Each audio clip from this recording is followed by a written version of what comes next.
आपने जो समय दिया है मैं उसी समय में अपनी बात समाप्त करने का प्रयास करूंगा। मैं इन शब्दों के साथ कि मैं उस आईने में मुंह देखता रहा जिसमें शीशा न था। आज शिक्षा मंत्री जी बैठे हुए, मैं इनका कुछ सवाल देख रहा था लाइब्रेरी में जो पिछली बार शिक्षा पर इन्होंने इसी सदन में किया हुआ है। हमारी अपेक्षा होगी कि कम से कम उन सवालों को जरूर ढूंढेंगे लाइब्रेरी में जाकर के, और उसको ठीक करने का अगर इन्होंने प्रयास कर दिया तो मैं पहला व्यक्ति होऊंगा जो इनको साधुवाद दूंगा, इनको धन्यवाद दूंगा। मैं कुछ वक्तव्य पिछले बार जब इस सदन में डिबेट हो रहा था तो मुकेश रोशन जी अभी बोल रहे थे, उन्होंने एक ही बात कहा था हुजूर इस सदन में, एक ही राकेश रोशन जी, मुकेश रोशन जी ने एक बात कहा था। अरे भाई, मैं मुकेश रोशन जी को कोट कर रहा हूं, मैं उनकी बात नहीं कर रहा हूं।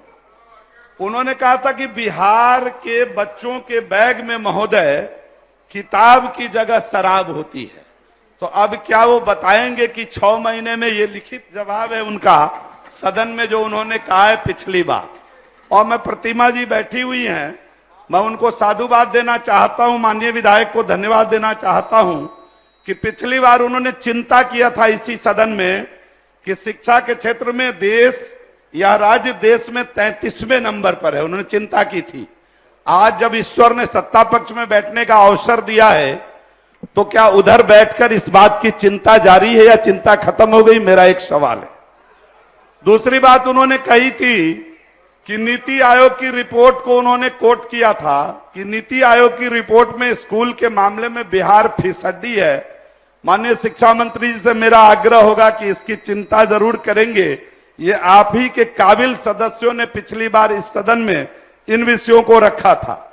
माननीय प्रतिमा जी ने कहा था कि शिक्षकों के कमी के कारण बच्चों को पढ़ने में समस्या उत्पन्न हो रही है। मैं उम्मीद करता हूं कि आप इसकी चिंता जरूर करेंगे।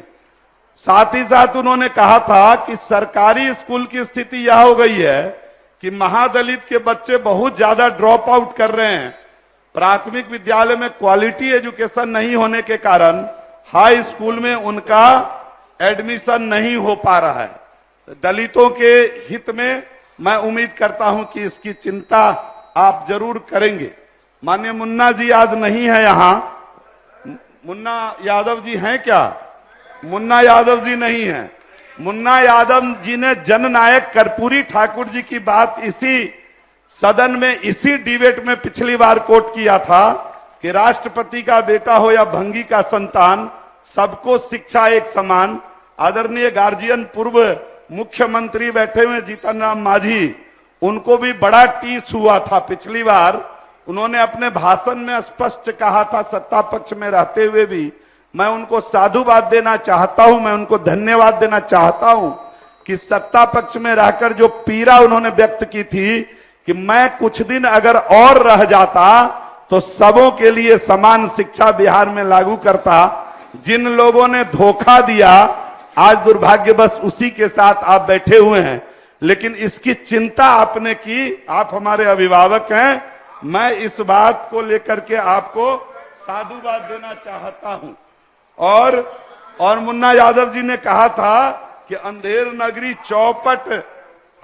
नगरी चौपट राजा वाला हाल है इस राज्य का, कोई किसी को सुनने वाला नहीं है, न मंत्री पदाधिकारी का सुनता है, न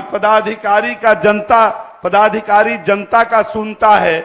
ये सब पीड़ा उन लोगों की थी जो आज ईश्वर की विशेष कृपा से प्रतिपक्ष से सत्ता पक्ष में बैठे हुए हैं, और केवल महज 1 साल पहले इस तरफ बैठकर जो चिंता उन्होंने जाहिर की थी, मैं अपेक्षा रखता हूं, मेरी अपेक्षा लाजमी भी है कि उस तरफ बैठकर इन चीजों की चिंता जनता के हित में, जनता के लिए इस सदन में जरूर करेंगे।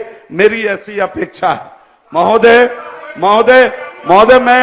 मैं और सदस्यों की बात कुछ कोट करूं, लेकिन मैं देख रहा हूं कि सदस्यों के बीच थोड़ा सा खलबली है। हमारे मोहम्मद इजराइल मसूरी जी आज मंत्री हैं, और उन्होंने भी कुछ बात कहा था, अपने गांव का एक बात कोट किया था कि हमारे गांव में बिस्किट बेचने वाला फेरी वाला आता है, वह बोलता है कि बिस्किट मीठा है, नमकीन है, केक है, बिस्किट है, जीरा है, लड़का खाए सियान हो जाए और बुढ़वा खाए जवान हो जाए। ये आ रहा हूं, चिंता मत करिए।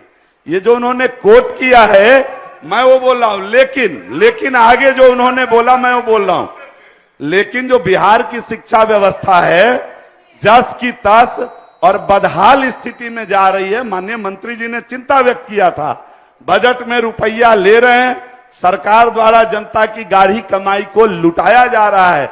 अब आप सरकार हैं, इसको रोकने की चिंता आप करेंगे, ऐसी मेरी अपेक्षा है। अब मैं मुख्यमंत्री मुकेश यादव जी यहां बैठे हुए हैं, उन्होंने चिंता व्यक्त किया था। अब यहां मैं बताना चाहता हूं, उन्होंने कहा कि पिता शत्रु माता वैरी, राज्य की हालत क्या है जरा देख लीजिए अध्यक्ष महोदय। सदस्य मुकेश कुमार जी मुख्यमंत्री नहीं, मैं दूसरी बात कह रहा हूं अध्यक्ष महोदय, आप सुन लिया जाए। उन्होंने कहा था कि पिता शत्रु माता वैरी, संस्कृत का श्लोक पढ़ा था। माता और पिता किसी के शत्रु नहीं है, लेकिन इस राज्य की हालत क्या है चंद्रशेखर जी, आप तो कुछ दिनों से क्षमा चाहते हैं, लेकिन दायित्व तो आपकी है तो आपको सुनना पड़ेगा। मुख्यमंत्री शत्रु, शिक्षा के लिए मैं कहना चाहता हूं, शिक्षा मंत्री बैरी, येन वालो न पाठिता न शोभते समा मध्य हंस मध्य बको यथा। तो आप ही शिक्षा के बैरी बने हुए हैं, आप ही शिक्षा के शत्रु बने हुए हैं। 40,000 करोड़ रुपए का आप पैसा ले रहे राज्य के खजाने से, इतना भारी भरकम बजट ले रहे हैं, 16-17% अकेले ले रहे हैं, और क्या कर रहे हैं, तो शिक्षा जस की तस पड़ी हुई है।